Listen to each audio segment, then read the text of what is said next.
അസ്സലാമു അലൈക്കും വറഹ്മത്തുള്ളാഹി. ദാമ്പത്യ ജീവിതം എന്ന പേരിൽ PMK ഫൈസി ഉസ്താദ് എഴുതിയ പുസ്തകത്തിന്റെ 15ാമത്തെ ഭാഗം. ചാരിത്ര സംരക്ഷണം. ഭർത്താവിന് വേണ്ടി കാത്തിരിക്കുകയും ഏതു സാഹചര്യത്തിലും ഭർത്താവിന്റെ മുന്നിലല്ലാതെ തന്റെ സൗന്ദര്യം പ്രകടിപ്പിക്കാതിരിക്കുകയും ചെയ്യുക സ്ത്രീയുടെ കടമയാണ്.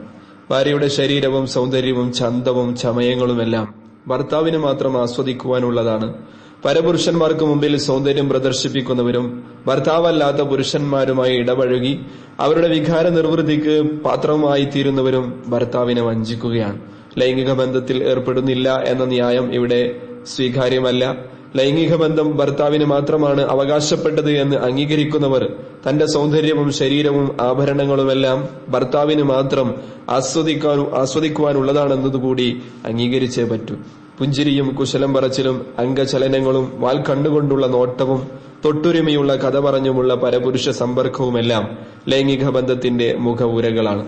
തിരുനബി പറഞ്ഞു, കണ്ണിന്റെ വ്യഭിചാരമാണ് നോട്ടം, കാതിന്റെ വ്യഭിചാരം കേൾവിയാണ്, കൈ വ്യഭിചാരത്തിൽ ഏർപ്പെടുന്നത് സ്പർശനത്തിലൂടെയാണ്, കാലാകട്ടെ സ്ത്രീ സാമീപ്യത്തിലേക്ക് നടന്നെത്തിച്ച് വ്യഭിചാരത്തിൽ പങ്കാളിയാകുന്നു. മനസ്സ് ചിന്തിച്ചും ആസൂത്രണങ്ങൾ ചെയ്തും അവസാനം ഇവയൊക്കെ തുടങ്ങിവച്ച അവിഹിത ബന്ധം സാക്ഷാത്കരിക്കുകയാണ് ലൈംഗികാവയവം ചെയ്യുന്നത്. ലൈംഗികാവയവത്തിന്റെ ഏകപക്ഷീയമായ ഒരു പ്രവർത്തനമല്ല വ്യഭിചാരം, മറിച്ച് കണ്ണും കാതും പുഞ്ചിരിയും ദർശന സ്പർശനങ്ങളുമെല്ലാം ഒരുക്കിവെച്ച തിന്മയുടെ മഹാഗർത്തത്തിൽ ചെന്ന് വീഴുക മാത്രമാണ് ലൈംഗികാവയവം ചെയ്യുന്നത്. ഇതുകൊണ്ട് തന്നെയാണ് പരസ്ത്രീ ദർശനവും വികാരോത്തേജകമായ ശബ്ദശ്രവണവുമൊക്കെ ഇസ്ലാം വിലക്കിയത്. സ്ത്രീക്ക് തന്റെ ശരീരം മറക്കണമെന്ന നിർബന്ധ ശാസന നൽകിയതും ഇതുകൊണ്ടു തന്നെയാണ്.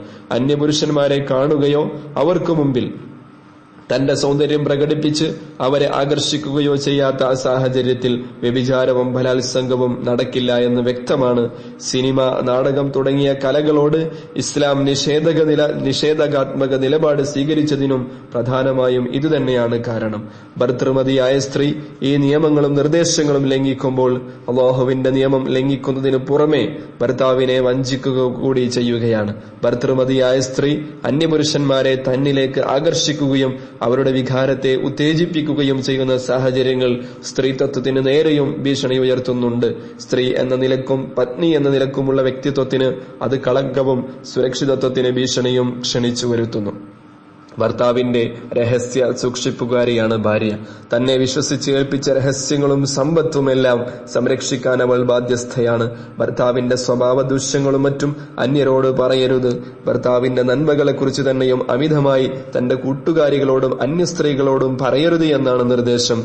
ഇത്തരം വിവരണം ഭർത്താവിനെ കുറിച്ച് ഉണ്ടാക്കുമെങ്കിലും അത് അവരുടെ ഹൃദയത്തിൽ അരുതാത്ത വികാരങ്ങൾ ഉണർത്താൻ സാധ്യതയുണ്ട്. സ്വന്തം ഭർത്താവിൽ നിന്ന് പീഡനവും അസന്തുഷ്ടിയും അനുഭവിക്കുന്നവരാണെങ്കിൽ വിശേഷിച്ചും വന്നു ഭവിച്ചേക്കാവുന്ന ഒരു വിപത്തിനെ നേരത്തെ ഇല്ലായ്മ ചെയ്യുകയാണ് ഈ നിർദ്ദേശത്തിലൂടെ. അന്യന്റെ ഭാര്യയെ മോഹിക്കുന്നവരും അന്യരുടെ ഭർത്താക്കളെ കാമിക്കുന്നവരുമെല്ലാം നമ്മുടെ സമൂഹത്തിൽ എമ്പാടുമുണ്ടല്ലോ. ഭർത്താവിന്റെ സമ്പത്തിന്റെ സംരക്ഷണവും ഇസ്ലാം സ്ത്രീയെ ഏൽപ്പിച്ചിരിക്കുന്നു. ഭർത്താവിന്റെ ബിസിനസ്, സാമ്പത്തിക ഇടപാടുകൾ എല്ലാം ചിലപ്പോൾ ഭാര്യയുടെ അറിവിൽപ്പെട്ടിരിക്കാം. ബുദ്ധിമതിയും തന്റേടിയുമായ പത്നിക്ക് ഭർത്താവിന്റെ സാമ്പത്തിക പുരോഗതിയിൽ പങ്കാളിയാകാനും അദ്ദേഹത്തെ സഹായിക്കാനും സാധിക്കും. അതേ അവസരം തന്റെ ഇടമില്ലാത്തവൾ ഭർത്താവിന്റെ സാമ്പത്തിക ഭദ്രത നശിപ്പിക്കാനും ഇടയാക്കിയേക്കാം. ഭർത്താവിന്റെ സാമ്പത്തിക ഭദ്രത നശിപ്പിക്കാനും ഇടയായേക്കാം. ഭർത്താവിന്റെ സാമ്പത്തിക വിവരങ്ങളും ബിസിനസ് രഹസ്യങ്ങളും മറ്റാർക്കും കൈമാറരുത്.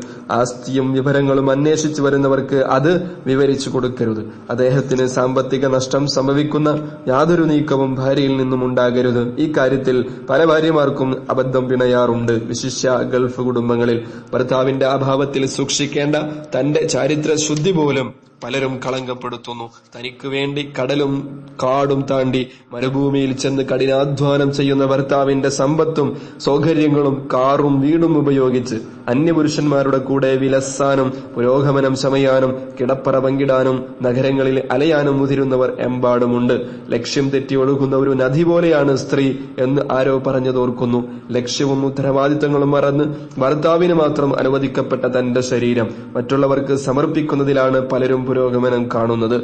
കുടുംബബന്ധത്തെയും ധാർമ്മിക ബോധത്തെയും തകർത്തെറിയുന്ന ഇത്തരം വഴിവിട്ട ബന്ധങ്ങൾ പലപ്പോഴും സമൂഹ സമൂഹത്തിന്റെ ഉറക്കം കെടുത്താറുണ്ട്. സ്വകാര്യ ആശുപത്രികളിലും വ്യാജ ഡോക്ടർമാരുടെ മുമ്പിലും ഗർഭഛിദ്രത്തിനും നിയമവിരുദ്ധ ശിശുഹത്യകൾക്കും വരുന്നവരിലധികവും ഗൾഫ് ഫാമിലികളിലെ അംഗമാരാണ് എന്ന യാഥാർത്ഥ്യം തുറന്നു പറയാതിരിക്കാൻ വയ്യ. ഗൾഫിൽ ഭർത്താവിന്റെ കൂടെ കഴിയുന്ന ചിലരും വഴിവിട്ട് നീങ്ങുന്ന വാർത്തകൾ പുറത്തുവരാറുണ്ട്. TV, സിനിമ, മാസാഹിത്യങ്ങൾ, മതനിരാസ പ്രസ്ഥാനങ്ങളോടുള്ള ആഭിമുഖ്യം, പാശ്ചാത്യ ജീവിത രീതികളോടുള്ള ഭ്രമം തുടങ്ങിയവയാണ് മിക്കപ്പോഴും സ്ത്രീകളെ വഴിപിഴപ്പിക്കുന്നത് എന്ന് മനസ്സിലാക്കാൻ സ്ത്രീകളും പുരുഷന്മാരും തയ്യാറാവുക. പുരുഷന്റെ സംരക്ഷണത്തിലാണ് സ്ത്രീകളുടെ ജീവിത സുരക്ഷ. അതുകൊണ്ടാണല്ലോ സ്ത്രീ പുരുഷനെ അനുസരിക്കുകയും ഭർത്താവ് നൽകുന്ന നിർദ്ദേശോപദേശങ്ങൾ സ്വീകരിക്കുകയും ചെയ്യണമെന്ന് ഇസ്ലാം കൽപ്പിച്ചത്. പുരുഷന്മാർ സ്ത്രീകളുടെ മേൽ അതീശാധികാരമുള്ളവരാണ്. അള്ളാഹു ചിലർക്ക് ചിലരെക്കാൾ ഔന്നത്യം നൽകിയത് അതുകൊണ്ടാണ് എന്ന് ഖുർആൻ പഠിപ്പിക്കുന്നുണ്ട്. സ്ത്രീ പുരുഷന് അനുസരണം കാണിക്കുകയും വിധേയത്വം പ്രകടിപ്പിക്കുകയും ചെയ്യണം. ഇസ്ലാം ഇതിന് പ്രോത്സാഹിപ്പിക്കുകയും നിർബന്ധമാക്കുകയുമാണ് ചെയ്തിരിക്കുന്നത്. സമൂഹത്തിൽ അപൂർവമായി കാണുന്ന പുരുഷന് സ്ത്രീക്ക് വിധേയമാകുന്ന അവസ്ഥയെ ഇസ്ലാം നിരോധിക്കുകയും ആക്ഷേപിക്കുകയും ചെയ്യുന്നു. പുരുഷന് സ്ത്രീകളുടെ അജ്ഞാനുവർത്തിയാകുന്ന ഒരു കാലം വരുമെന്ന് തിരുനബി സല്ലല്ലാഹു അലൈഹി വസല്ലം തങ്ങൾ മുന്നറിയിപ്പ് നൽകിയിട്ടുണ്ട്. ലോകാവസാനത്തിന്റെ ലക്ഷണമായാണ് നബി അത് എണ്ണിയിരിക്കുന്നത്. പുത്തൻ ലോകക്രമത്തിന്റെ വക്താക്കൾ സ്ത്രീയെ തെരുവിലും വ്യവസായ ശാലകളിലും ഇറക്കി പൊതുവൽക്കരിക്കുകയും അവരുടെ സ്വകാര്യതയുടെ ആവരണം വലിച്ചു കീറുകയും ചെയ്തിരിക്കുകയാണ്. സ്ത്രീ മുന്നിലിരുന്ന് വണ്ടി ഓടിക്കുകയും ഭർത്താവ് പിൻസീറ്റിൽ കിടന്നുറങ്ങുകയും ചെയ്യുന്ന കാഴ്ച പുരുഷ വ്യക്തിത്വത്തിന്റെ മരണവും പുത്തൻ വ്യവസ്ഥിതിയുടെ സ്വാധീനവുമാണ് കാണിക്കുന്നത്. ജീവിതത്തിലുടനീളം ചില പ്രത്യേക ചിട്ടകൾ പാലിക്കാൻ സ്ത്രീ കൽപ്പിക്കപ്പെട്ടിട്ടുണ്ട്. ഭർതൃമതിയായ സ്ത്രീയാണെങ്കിൽ ഈ കടപ്പാടുകൾ വർദ്ധിക്കുകയും അതിന്റെ രൂപഭാവങ്ങൾ കൂടുതൽ കണിശമായ മുഖം സ്വീകരിക്കുകയും ചെയ്യുന്നു. പുരുഷന്റെ ചൂഷണത്തിനും സാമൂഹിക ദ്രോഹികളുടെ കടന്നുകയറ്റത്തിനും എപ്പോഴും ഇരയായി തീർന്ന കഥകളാണ് സ്ത്രീ സമൂഹത്തിന് ഓർക്കാനുള്ളത്.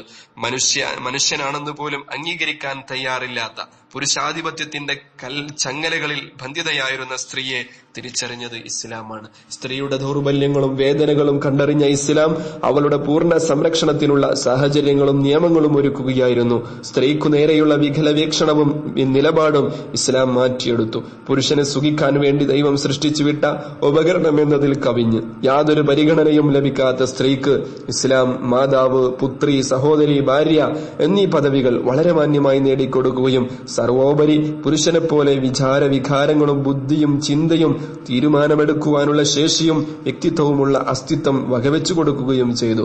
സ്ത്രീകൾ പുരുഷന്മാരുടെ ഉടപ്പിറപ്പുകളാണ്. ഖുർആൻ പ്രഖ്യാപിച്ചു, അവർ നിങ്ങളുടെയും നിങ്ങൾ അവരുടെയും വസ്ത്രങ്ങളാണ്. യുദ്ധവേളയിൽ പോലും സ്ത്രീകളോട് ഈ നിലപാട് ഇസ്ലാം അനുവർത്തിച്ചു. യുദ്ധവേളകളിൽ സ്ത്രീകളെയും കുട്ടികളെയും വധിക്കാനോ മാനഭംഗപ്പെടുത്താനോ ദേഹോപദ്രവങ്ങൾ ഏൽപ്പിക്കാനോ പാടില്ല എന്ന് ഇസ്ലാം കർശനമായി നിർദ്ദേശിച്ചു. ഈ മതമാണ് സ്ത്രീ ഭർത്താവിന്റെ നിയന്ത്രണം സ്വീകരിക്കണമെന്നും വേഷത്തിലും ജീവിത രീതികളിലുമെല്ലാം വിശിഷ്ട വ്യക്തിത്വമായി തീരണമെന്നും കൽപ്പിച്ചത്. സ്ത്രീകളോടുള്ള സ്നേഹത്തിന്റെയും സഹതാപത്തിന്റെയും ഭാഷയിലാണ് ഇത് എന്ന് മനസ്സിലാക്കുന്നതിന് പകരം പീഡനത്തിന്റെയും അസ്വാതന്ത്ര്യത്തിന്റെയും മുഖമായി ഇതിനെ കാണുന്നവർ പുനർവിചിന്തനത്തിന് തയ്യാറാവേണ്ടതാണ്. സ്ത്രീ പുറത്തു പോകുമ്പോൾ ഭർത്താവ് അറിഞ്ഞിരിക്കണം, അദ്ദേഹത്തിന്റെ സമ്മതമുണ്ടാകണമെന്ന് ഇസ്ലാം അനുശാസിക്കുന്നു. ഇത് ക്രൂരമാണെന്ന് പറയുന്നവർ സാധാരണ ജീവിത രംഗങ്ങളും ഭരണ സംവിധാനങ്ങളും സാമൂഹിക ചുറ്റുപാടുകളും മനസ്സിലാക്കാത്തവരാണ്. ഒരാളുടെ സംരക്ഷണ ഉത്തരവാദിത്തം ഏറ്റെടുത്തയാൾക്ക് തന്റെ സംരക്ഷണത്തിൽ കഴിയുന്നവരുടെ ചലനങ്ങളും നീക്കങ്ങളും അറിയാൻ ബാധ്യതയുണ്ട്. ഒരു നിയന്ത്രണവും ഏർപ്പെടുത്താതെ സംരക്ഷണ ദൗത്യം നിർവഹിക്കാൻ സാധിക്കുമോ? ഇന്ത്യ രാജ്യത്തെ പൗരൻ വിദേശയാത്ര ചെയ്യുമ്പോൾ പൗരന്റെ യാത്രാ സംബന്ധമായ മുഴുവൻ വിവരങ്ങളും രാഷ്ട്രം അറിയണമെന്ന് അനുശാസിക്കുന്നത് ആഭ്യന്തര സുരക്ഷിതത്വത്തിനും പൗരന്റെ സംരക്ഷണത്തിനും വേണ്ടിയാണല്ലോ. ഇതാരും ക്രൂരതയായോ അസ്വാതന്ത്ര്യമായോ കാണാറില്ല എങ്കിൽ പിന്നെ സ്ത്രീ അവളുടെ താവളം വിട്ടുപോകുന്നത് അവളുടെ സംരക്ഷകനായ ഭർത്താവ് അറിയണമെന്നും അദ്ദേഹത്തിൽ നിന്ന് സമ്മതം നേടിയിരിക്കണമെന്നുമുള്ള ശാസന എങ്ങനെ തെറ്റായി തീരും?